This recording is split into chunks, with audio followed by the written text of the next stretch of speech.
bucks, by the way. But we ultimately decided that we did not want to sort of get into that because of these issues. I suspect that most of these pure peer-to-peer systems will have to have a pretty significant regulatory role for the reasons that I said. And I think perhaps that's something you've solved, but that's in fact the challenge of peer-to-peer money. It's actually regulatory and trafficking kind of issue. More questions? Yes, ma'am.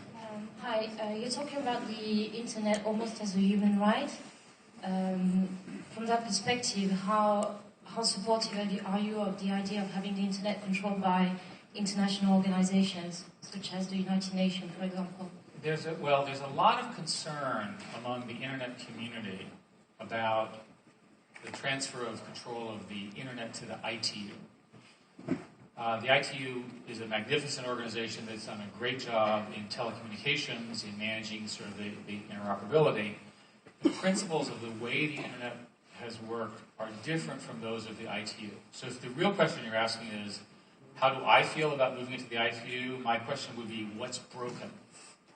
Right? If the current governance is working pretty well, which I would argue that it is, then I wouldn't move it. Or if I moved it, I would move it very, very carefully.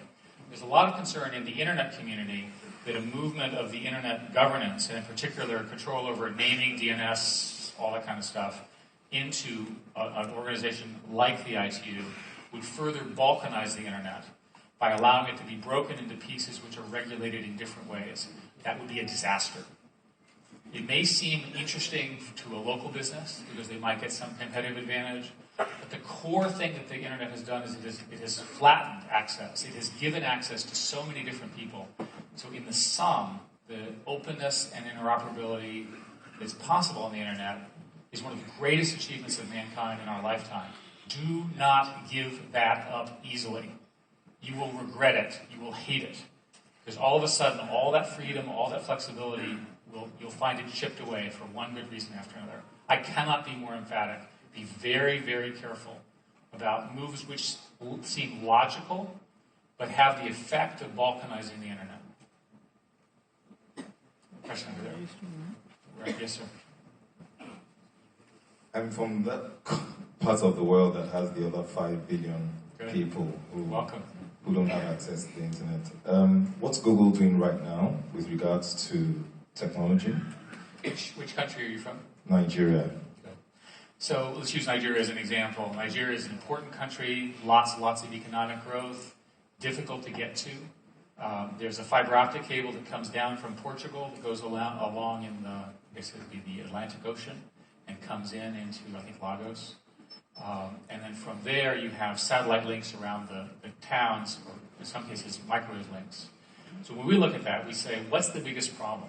It's the cost of internet access. The cost of internet access in a country like Nigeria is 10 times, 20 times, 50 times what it is here in a country which is far more poor. Right? That's completely unfair.